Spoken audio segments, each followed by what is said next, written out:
नमस्कार दोस्तों, मैं पूनम स्वागत करती हूँ आप सभी का मेरे चैनल एनआरआई बिहार की बेटी में। तो कैसे हैं आप सब ये जानने के लिए कमेंट में जय माता की ज़रूर लिखें। तो दोस्तों आज के इस वीडियो में हम जानेंगे जीवित पितृका यानी जितिया का व्रत हमें 2025 में कब करनी है। पहली बार क्या ये व्रत उठा सकते हैं, कौन-कौन से चीज़ हमें कोड़ा लेनी है और कौन-कौन सी चीज़ हमारे पास पहले से है, तो उससे भी काम हो जाएगा। पूजा के क्या नियम विधि है, नहाए-खाए से लेकर पारण तक के संपूर्ण नियम विधि मैं आप लोग के साथ शेयर करूँगी। ध्यानपूर्वक सभी बातें समझ लीजिएगा। तो चलिए वीडियो को शुरू करते हैं, लेकिन उसके पहले अगर आपको मेरा वीडियो अच्छा लगता है तो मेरे चैनल को सब्सक्राइब करें जो भी मेरे चैनल पे नए हैं और बेल आइकन को दबा दें ताकि मेरी नई वीडियो की नोटिफिकेशन आप तक सबसे पहले पहुंचे। चलिए शुरू करते हैं और जीवित पुत्रिका से संबंधित सभी महत्वपूर्ण बातें जान लेते हैं। तो सबसे पहले दोस्तों मैं आपको बता दूं कि जीवित पुत्रिका का व्रत अश्वनी माह के कृष्ण पक्ष के अष्टमी तिथि के दिन ये व्रत रखा जाता है।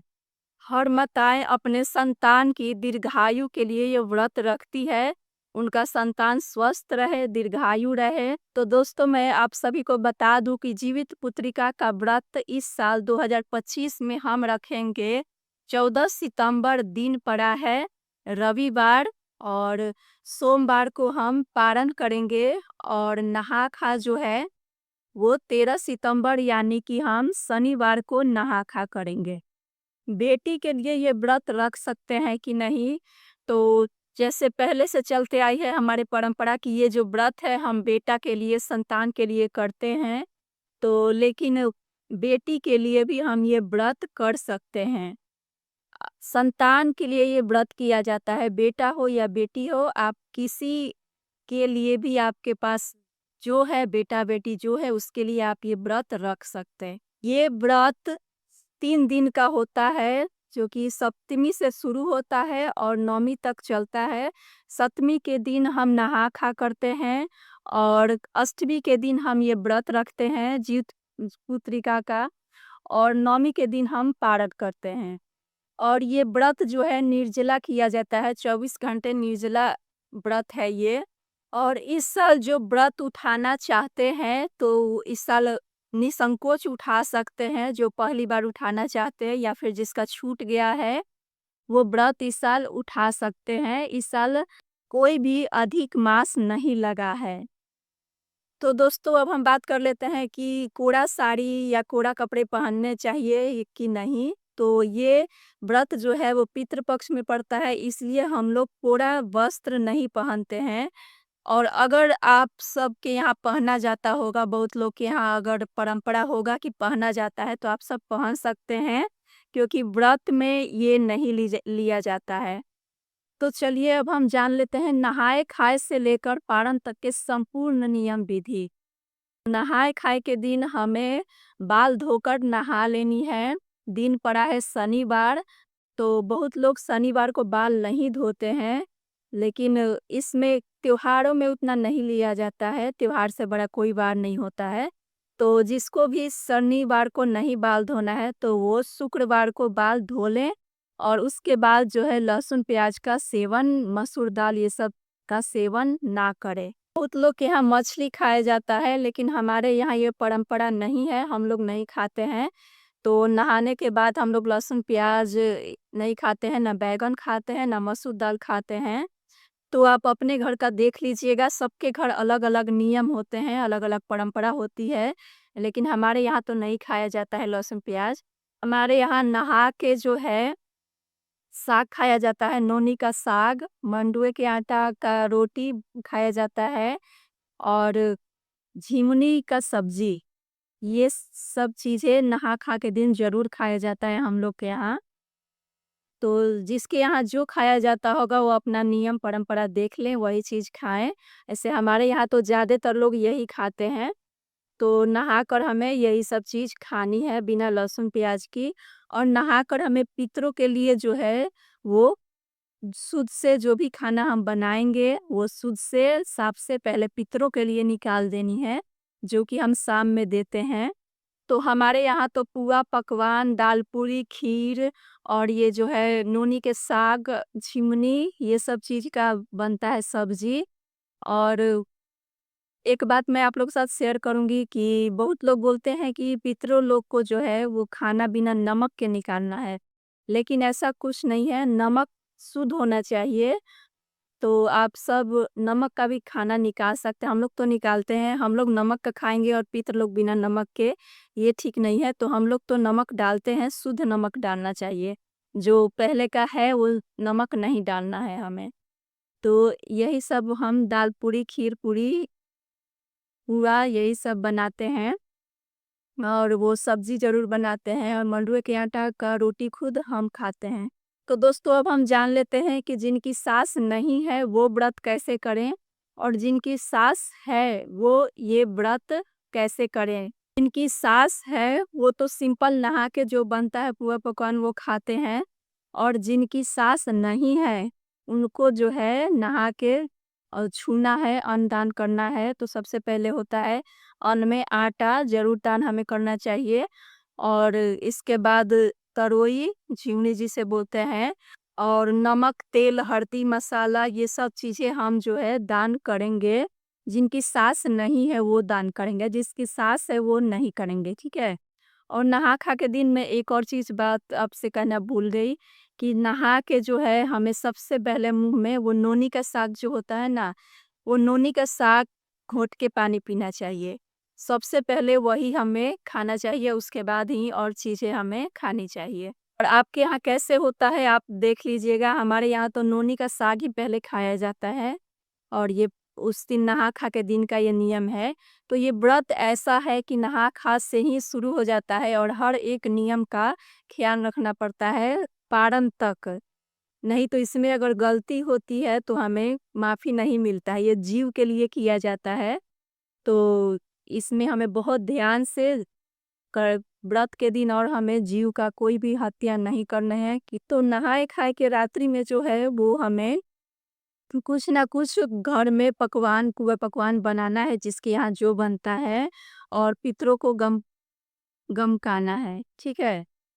तो नहाए-खाए के ये नियम हो गए। झिंगनी की सब्ज़ी, वो नोनी के साग की सब्ज़ी, ये सब सब्ज़ियाँ पितरों को भी दिया जाता है और चीलो-सियारिन को भी दिया जाता है। तो ये रात्रि में हम ये सब खाना निकाल के ढक देंगे रसोई में एक तरफ साफ से। और जिनकी सास नहीं है वो ही पितरों को देते हैं रात्रि में खाना और जिनकी सास है वो सिर्फ चीलो और सियारिन को ही खाना दिया जाता है, वो पितरों को नहीं देंगे खाना। नहा खा के रात्रि में 2 ढाई या 3 बजे, लास्ट 3 बजे, 3 बजे के बाद आप लोग मत उठिएगा। सर्दी के लिए जो हम उठते हैं तो उस समय ही पितरों को जो है भोजन दिया जाता है चीलो सियारिन को और उसी समय जो है सर्गी किया जाता है। तो आप सब ढाई या 3 बजे लेट से लेट उठ जाइएगा लोग, तो उस समय जो है दातुन हमें कर लेना है। दातुन हो तो दातुन करें, नहीं तो जूठा ब्रश जो पहले से यूज़ करें वो ना यूज़ करें, न्यू ब्रश आप निकाल लें। तो ब्रश हमें उसी समय कर लेना है क्योंकि कल पड़ जाएगा हम लोग का व्रत, तो व्रत में हमें कोई दातुन नहीं तोड़ना है, ना चबाना है और ना ही ब्रश करना है। इस व्रत में जो है हमें ब्रश नहीं किया जाता है क्योंकि ये जीव के लिए किया जाता है, तो इसमें किसी भी तरह के गलतियाँ हम लोग नहीं करेंगे। तो आप सभी को ब्रश 3 बजे ही या ढाई बजे ही कर लेना है और उसके बाद नहाना चाहे तो नहा सकते हैं या फिर बिना नहाए भी ये हम लोग ये है चीलो सियारिन को या पितरों को भोजन दे सकते हैं। तो पितरों को भोजन जिसकी सास नहीं है वो दें और चीलो सियारिन को भी दें और जिसकी सास है वो जो चीलो सियारिन को ही दे। तो ये जो भोजन है हम पलास के पत्ते पे देते हैं या पलास का पत्ता ना हो तो केले के पत्ते पे दे सकते हैं या फिर जिसके पास वो भी ना हो तो न्यूज़पेपर पर भी दे सकते हैं। और ये जो भोजन है हमें वो छत पे या घर के बाहर ही देना है, घर के अंदर नहीं देना है। आप छत पे चले जाइएगा, घर के बाहर स्पेस नहीं है तो छत पे साफ कर लीजिए उतना दूर और छत पे दीजिए, नहीं तो आप सब गेट जो मेन गेट है उसके बाहर दीजिए, ठीक है ना? और दही चिवड़ा ज़रूर देना है और चीलो सियारिन को और पितरों को और ये जो दही चूड़ा है वो प्रसाद के रूप में बच्चों को भी खिलाया जाता है उसमें से। और जितने जो जेंट्स लोग हैं उन सबको ये प्रसाद के रूप में खिलाया जाता है। तो ये जो भोजन है वो हम 4 जगह देंगे। एक चिलोस को, सियारिन को और जीतवाहन देवता को और गौ लक्ष्मी को 4 जगह हमें देने हैं। तो साफ से आप वहाँ जल छीट के या धो के आप साफ कर लीजिएगा और पत्ता 4 जगह रख के या पेपर, और वहाँ जिसकी सास सुहागन मरी है वो सिंदूर लगाएं और जिसकी ऐसे तो वो सिंदूर ना लगाएं। तो वहाँ जो है हमें ऐसे करके तभी भोजन देना है। तो ये सब भोजन वगैरह दे देने के बाद हम उसी टाइम जो है दही चूड़ा सर्गी खा लेंगे, या फिर आप फ्रूट्स भी खा सकते हैं कि प्यास ना लगे। और दही चूड़ा भी खाया जाता है इस व्रत में। तो आप सब उसी टाइम सर्गी कर लीजिएगा, प्रणाम करके भोजन दे के सब देवता लोगों को, और व्रत का शुरुआत यहीं से हो जाएगा। तो नहाए खाए से लेकर ये भोर भोर में हम ये सब कार्य करेंगे, व्रत के भोर में। तो यहीं से जो है सूर्योदय होगा तो हमारा व्रत शुरू हो जाएगा। तो नहाए खाए के संपूर्ण नियम विधि हो गई। अब हम बात कर लेते हैं व्रत के दिन की। तो व्रत के दिन सुबह में उठकर हमें घर की साफ सफाई करके और नहा के जो रोज हम पूजा करते हैं वो पूजा हमें कर लेनी है। व्रत के दिन हमें कोई भी अधिक कार्य नहीं करनी है। जैसे कि हमें सब्जी वगैरह अगर कोई हो तो आप सब सब्जी वगैरह भी कटवा लें, अपने हाथ से सब्जी ना काटें। और ना ही कुछ, जैसे कि मैंने बता दिया कि दातुन हो वो हम लोग भोर में ही 2 बजे या 3 बजे कर लेंगे। वो नहा खा के दिन आ जाएगा और सूर्योदय के बाद हमारा बदल जाता है दिन, तो वो जो है व्रत के दिन आ जाएगा। तो हमें व्रत के दिन ब्रश भी नहीं करनी है, हमें कुल्ला ही कर लेना है। और उसके बाद हमें बहुत ही ध्यान पूर्वक व्रत में हमें रहना है कि कोई भी हमारे हाथों से कोई भी पाप ना हो, जीव हत्या ना हो, कोई कीड़ा मकोड़ा भी नहीं मरने चाहिए। और ना ही आप कोई कुछ तोड़िएगा, जैसे कोई लकड़ी हो गया या फिर कोई सिलना हो गया, सीला भी नहीं जाता है इसमें। मतलब ये सब चीज़ें आप सब बढ़ाइएगा। इस दिन तो व्रत के दिन बाल भी नहीं झाड़ने चाहिए। ऐसे बहुत लोग झाड़ते भी हैं, तो आप सब अपना देख लीजिएगा, हम लोग तो नहीं झाड़ते हैं। कि हर एक जीव का मतलब बचाया जाता है, ये जीव के लिए व्रत किया जाता है, इसलिए इस दिन बहुत ही बढ़ा के चलना पड़ता है, नहीं तो हमारा व्रत जो है पूर्ण नहीं होता है। तो पूजा जो है हमें जितिया का वो शाम को करनी चाहिए। तो शाम को हम नहा धोआ के, और इसमें जैसे पूरा साड़ी नहीं पहनते हैं हम लोग, और जो पहना हुआ है वही साड़ी हम पहन के पूजा करते हैं। और इसमें सिंदूर भी लगाया जाता है सिनोरा से। और जैसा कि मैंने बता दिया कि बाल उल इसमें नहीं झाड़ना है, और वो श्रृंगार भी ज़्यादा नहीं करना है। ऐसे पाँव आप सब रंग सकते हैं, सिंदूर लगा सकते हैं सिनोरा से। और पूजा करेंगे इसमें, अरियार बरियार की पूजा होती है। तो ये पेड़ होता है जिसके पास वो पूजा करें, और जिसके पास ना हो तो मिट्टी का प्रतिमा भी बना के पूजा कर सकते हैं, और जिसके पास वो भी ना हो तो इसमें गरुड़ देवता यानी कि विष्णु भगवान का भी पूजा कर सकते हैं। और जितिया हमें अपने से बना भी सकते हैं आप, या मार्केट से भी खरीद के ला सकते हैं। जिसके जितने बेटे होते हैं उतना गांठ लगाया हुआ खरीदे, आप खरीदना चाहते हैं तो। और नहीं तो अपने से गांठ जितना आपके पास बेटा है बेटी है उतना गांठ लगा लें। तो ये सब जितिया हम वहाँ रख के और भगवान की पूजा करेंगे। अगर अरियार बरियार का पेड़ आपके पास है तो आप वहाँ पूजा करें, बरियार के पेड़ के पास ही बैठ के कलश स्थापना करें, कथा सुने, पूजा करें। और उसके बाद जितने आपके बेटे बेटियां हैं संतान के लिए जो आप व्रत कर रहे हैं, उतने गांठ जो है वो बरियार के पेड़ में लगा देनी है हमें। ठीक है। व्रत के दिन जो है वो हम तिल के पत्ते डालकर और स्नान करते हैं, जितिया का व्रत जो करता है। और जिस हर कोई करता है तिल का पत्ता डालकर स्नान, और जिसकी सास नहीं है वो जो है खड़ी से, और ये खड़ी से डालकर भी स्नान करते हैं। तो और बाल खुला छोड़ना चाहिए कि बाल से पानी टपके, जिसकी सास नहीं है, कहा जाता है कि बाल से अगर पानी टपकता है तो पितरों को मिलता है। तो आप बाल खुला छोड़कर ही रखें, उस दिन बाल बिल्कुल भी ना झाड़ें जिनकी सास नहीं है। और झाड़ना तो किसी को भी नहीं चाहिए, लेकिन जिसकी सास है वो जूड़ा बना सकते हैं, चोटी बना सकते हैं। तो इन सब बातों का आप सब ध्यान दीजिएगा। के दिन जो है हमें वो पूजा करके और जितिया पहन लेनी है। और इस दिन उसके बाद आप सब सो सकते हैं रात्रि में, ऐसा कुछ नहीं कि नहीं सो सकते हैं। और पारण के दिन हमें उठकर सुबह स्नान करके पूजा करनी है हमें नॉर्मल, और उसके बाद हमें दान करनी है, अन्न का दान। ये जिसकी सास है वो भी करे, जिसकी सास नहीं है वो भी करे, ये सबके लिए है। जो भी व्रत किए हैं वो अन्न का दान जरूर करें। तो अन्न में जो है वो हमें चावल, दाल, मसाला, हल्दी, जितनी भी चीज़ें आप हो सकता है झिमुनी का, ये सब चीज़ का हमें दान करना है सुबह।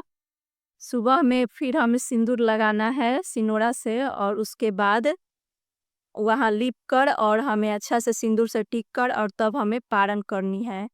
और पारण का भी इसमें समय होता है जितिया में, जितिया व्रत में पारण का भी समय होता है, समय से पारण करना होता है, जितना टाइम है उसके बाद ही पारण करना होता है।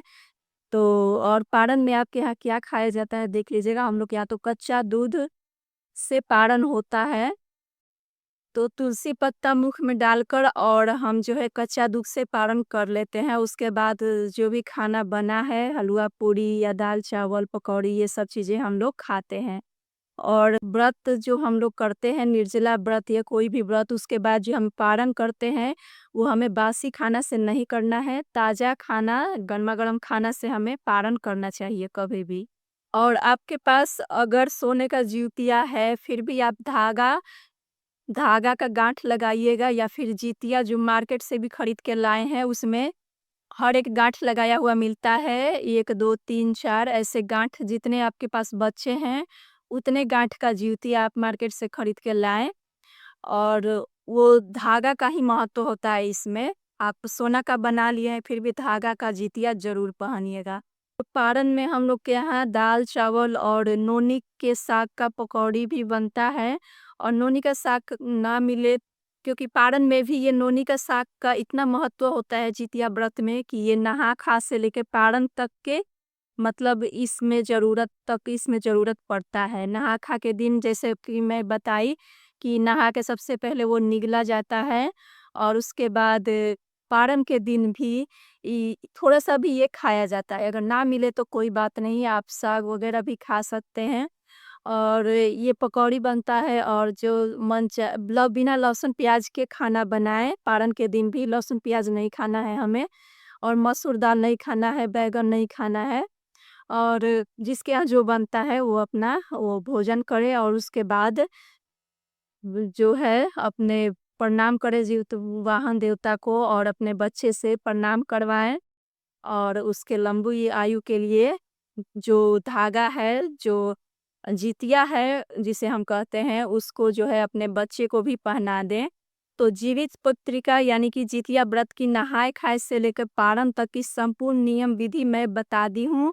उम्मीद करती हूँ कि आप सभी को समझ में आई होगी, और हर एक बात आप सब टाइम निकाल के समझ लीजिएगा और बहुत ही ध्यान पूर्वक कीजिएगा, क्योंकि इसमें क्षमा नहीं मिलती है हमें।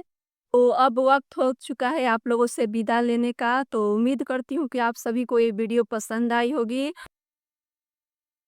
तो आज के लिए इस वीडियो में इतना ही, और आप लोगों से बहुत ही जल्द मुलाकात होगी एक नए व्रत त्योहार के नियम विधि के साथ। जो भी मेरे चैनल पे नए हैं, मेरे चैनल को सब्सक्राइब कर दें, और एक लाइक मेरे वीडियो को जरूर कर दीजिएगा, और जितना से जितना हो सके शेयर कीजिएगा, ये बातें सभी को समझ में आए संपूर्ण नियम विधि। फिर मिलते हैं नेक्स्ट वीडियो में, तब तक के लिए नमस्कार।